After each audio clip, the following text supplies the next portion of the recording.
Good morning, listeners. Welcome to our Plus One Business Study YouTube channel, Nitya Darshan. Today, we are going to learn something about how many forms one can do a business, who are their owners, and what are the owners' right and duty in various forms of organizations.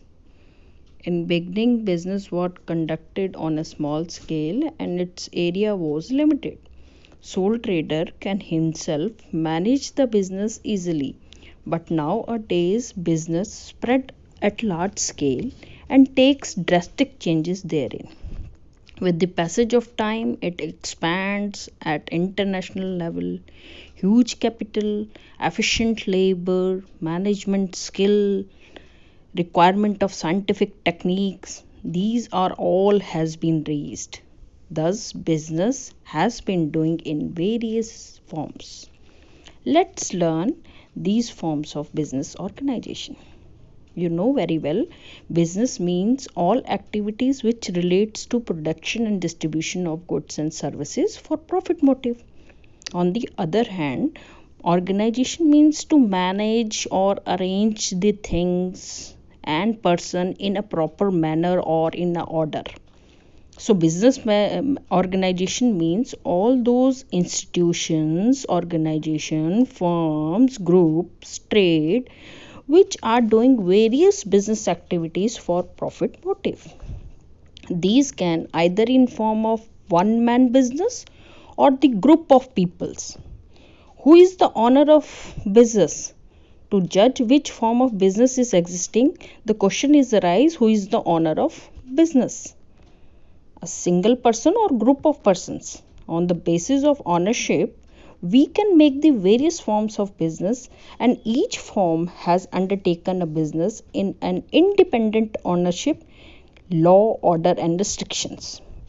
Ownership is a legal concept which determines the authority and responsibility of owner. Each form of organization runs or undertaken a particular legal structure. Other parties recognize this form of business through its existence. Given chart shows that there can be a various type of business organization on the basis of ownership. If we take a look on the chart, business can be divided into three sectors: private sector, public sector, and joint sector. Private sector can also be further divided into non-corporate and incorporated sector.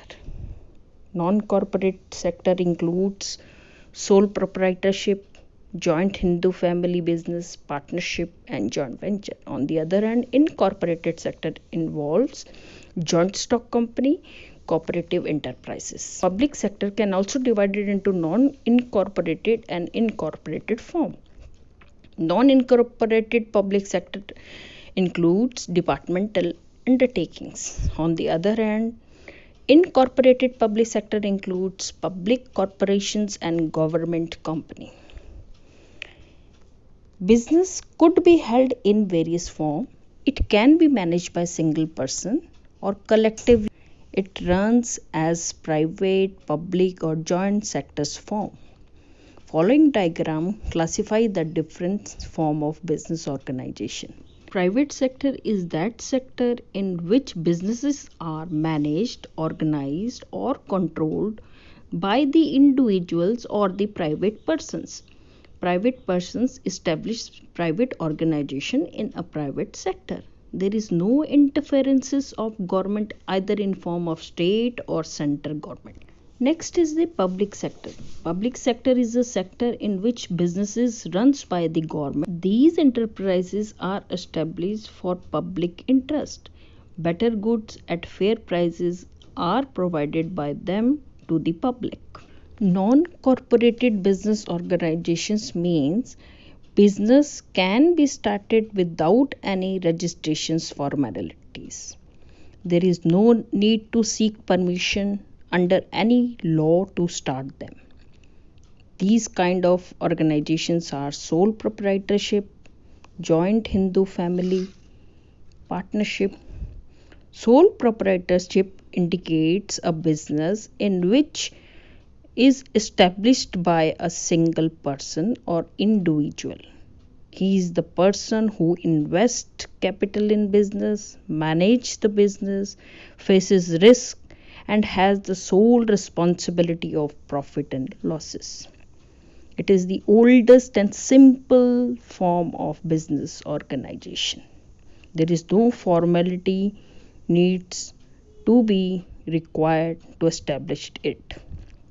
Joint Hindu family. It's a business which is run by the people belonging to the same family. They run the business as a family business.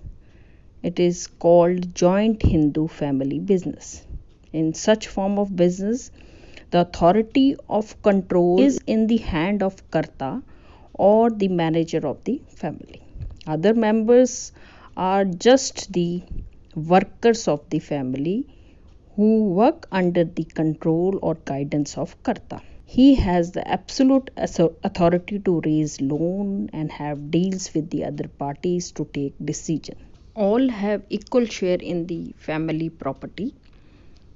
As far as concerned to the liability, Karta has unlimited liability. On the other hand, members have limited liability. This type of business is only found in India, which indicates that Hindus can establish such kind of business. Joint Hindu family business is governed under the Hindu law. Next is the partnership. Partnership means that two or more persons willingly run some lawful business.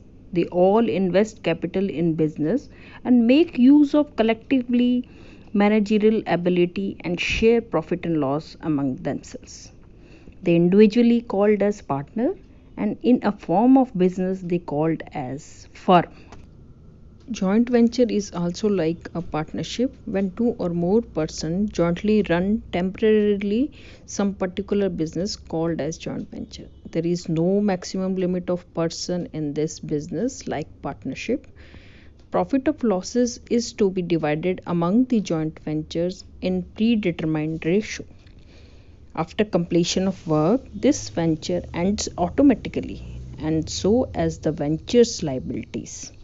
Examples of these ventures lies related to the consignment of goods, undertaking of share and debentures, building constructions work, etc. In corporate sector, where businesses can be started with the requirement of its necessary registrations or under a specific law. It includes joint stock company and cooperative enterprises.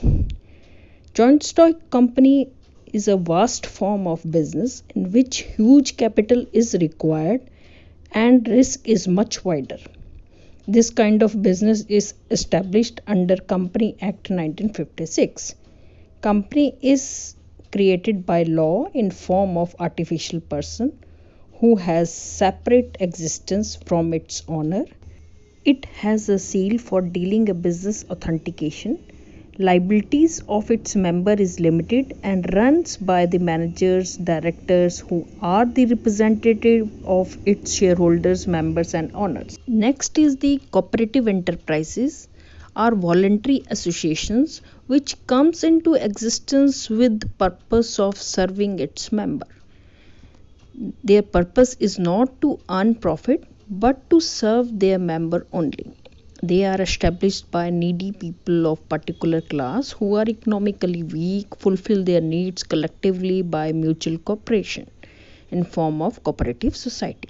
These societies are registered under Cooperative Society Act 1912. Cooperative store is the best example of it. Public sector runs businesses by state or central government. These are established with the purpose of earning reasonable profit while serving society. Here, it is clarified that all government concerns are not government enterprises. For example, government hospitals and colleges are not the government enterprises. Hence, Only those government concerns are called public enterprises which undertake economic or business activities. We can take example of nationalized bank under this. Next is the departmental undertakings. It refers to that public enterprises which is run by a government department under the directions of minister concerned. This is the most popular form of managing the public enterprises. These enterprises are necessarily fully owned and controlled by the government, either in state or local. Their management and control are with the minister concerned. Every year, its budget is prepared and government approval is obtained. Its report sent to the parliament or state assembly. The concerned minister is accountable for success or failure of the department. Example lies under this are in railways, all India radios, telephone services. Statutory or public corporations falls in the category of incorporated enterprises which are established under a special act of the parliament or state legislature which provides for its management and methods of running businesses. Their powers and privileges are determined and their relations with the government departments are specified.